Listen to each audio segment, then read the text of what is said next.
Hello guys, nagbabalik tayo dito kay Oppo. Guys, para sa latest update natin sa mga nagre-request ko ng latest price list update ko ni Oppo. Guys, ito, may mga bago po silang release ngayon.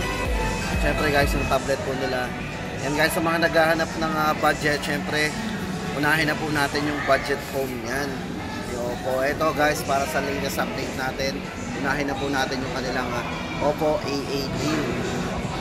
Guys, ito good news kasi yung dati nilang 5,999 A18 discounted pa rin po. Ito po ay 5,499 na lang.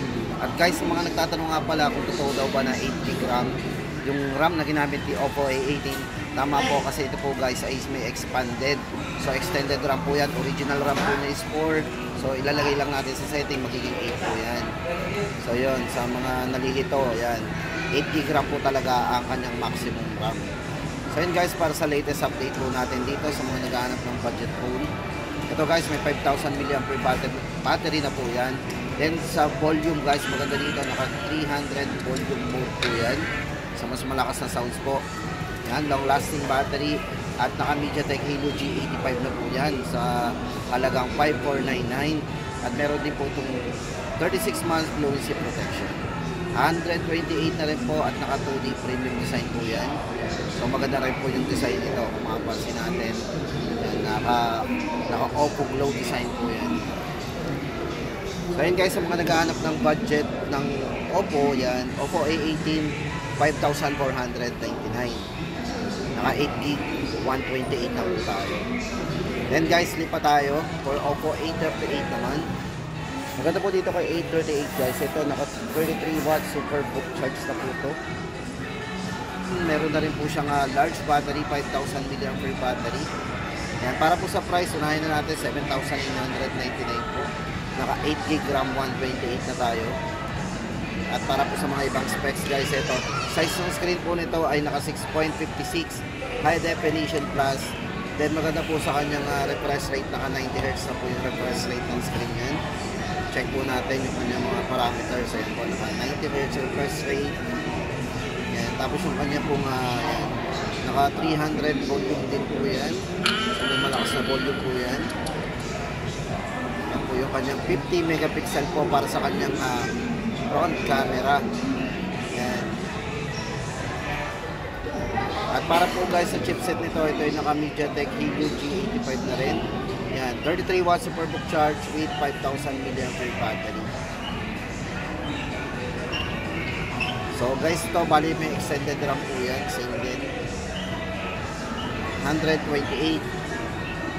So meron din siyang 300 volume mode. So 36 months fluency protection din. So hindi magbabago yung performance niyan. O yan guys, ang ating latest update sa mga naghahanap po ng mga latest model po ni Oppo pagdating sa kanilang mga entry level Oppo A38.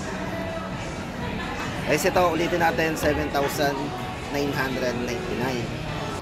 At lipat na po tayo guys. Ito bago din po si Oppo A58 or Oppo A58 guys. Ito bago din yan, unahin na po natin ang price to 8,999 po para sa kanyang 6 plus 6GB RAM, 128 na po internal storage. Maganda dito guys, ito naka full high definition na display po ang screen nito. Bali ito naka 33 watts superbook charge na din. Yan, naka full high definition plus po yan. Para po sa camera guys, ito sa mga nagtatanong ng camera. Guys, ito ay naka 50 megapixel AI camera din. Bali ang size nga pala guys ng screen to, naka 6.72 full high definition sunlight display na. So bali yung camera po niya, meron siyang 2MP para sa kanyang mono camera at 8MP naman para sa front camera. So ulitin natin guys, 12GB RAM 128 8,999. At syempre guys, ito baka may naghahanap po sa inyo Oppo Enco Buds. Bali ito po, ayan, 1,699 lang po yan sa mga naghahanap po ng wireless na buds ni Oppo. Yan po, Oppo Enco Buds. Napakagaan po nito guys sa first. Sa mga naghahanap po ng budget na buds ni Oppo, ito po, 1,699 lang po yan. Oppo Enco Buds. At yun guys, lipat na ulit tayo dito. Yan, tuloy-tuloy po yung ating update for Oppo A78 guys, ito para sa latest update natin. Oppo A78. Ito guys, maganto, tsaka maliit ng screen nito, magandang hawakan. 6.43 full high definition AMOLED po ang display nito. Then isa po silent ito, naka 67 watts of super charge po yan. 16 gig total of RAM at may malaking internal storage po ito na 256 gig. Yan. Ito para sa kanyang chipset, ito po ay naka Qualcomm Snapdragon 600. At para po sa camera, yan, meron din po tayong 50 megapixel dito pagdating sa camera. Yan po, naka 67 watts superbook charge with 5,000 mAh battery. At meron din po siyang yan po, Color OS, power, dynamic, yan, yun po ating Snapdragon 680. So, manitatanong po ng kanyang chipset. RAM expansion na 8+8. So, ayan guys, para sa latest update natin dito. Ayan nga pala, sa mga mahilig ng camera, 50 megapixel po. At 8MP na po sa front camera nyo. So, ayan guys, ang ating latest update dito, Oppo A78.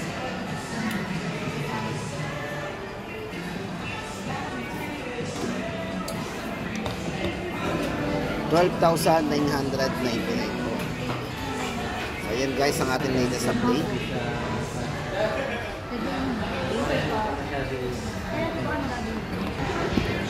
Tapos guys, ito na ang ating latest update dito kay Oppo A98 5G. Guys, ito good news kasi si Oppo A98 5G from 18,990. Tuloy-tuloy pa rin po yung kanilang discounted na 1,000. So, magiging 17,999 na lang. So ayan guys, ang ating latest update sa mga naghahanap ng sale. Ito guys, para sa size ng screen, ito ay naka 6.72 full high definition na po. Then maganda po dito, naka ano po yan, 67 watts superbook charge na din, 120 Hz po yung kanyang refresh rate. So napaka-smooth po ng screen ito guys. Ayan. Then maganda dito, meron tong 100% color gamut. At syempre guys, naka dual speaker din to para sa surround sound. Mas malakas ang sounds ito. Para po sa camera guys, 64MP para sa kanyang AI camera. Yan, check po natin. So yun guys, sa mga nagtatanong nga pala ng Oppo A98, ito na po yung ating latest update.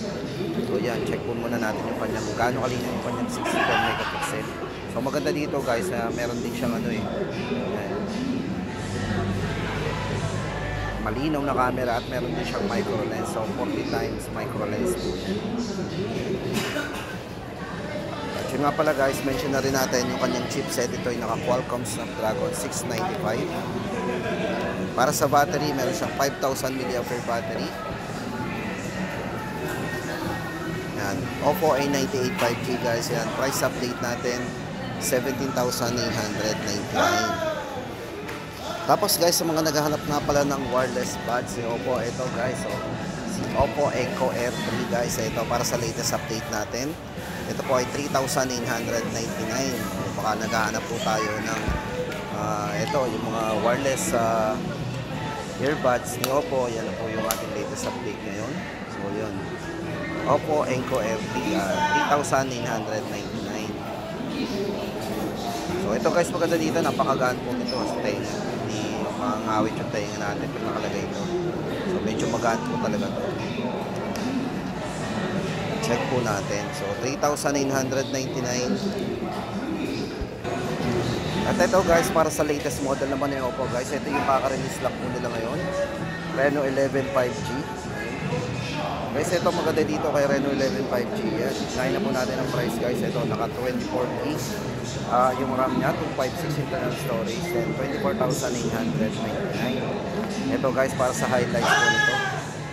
Check po natin. So kung more on camera kayo guys, tama-tama yan sa inyo. Kasi ito ay yan, sa video din, naka 4K resolution. Ito guys, para sa design niya, napakaganda po ng design nito.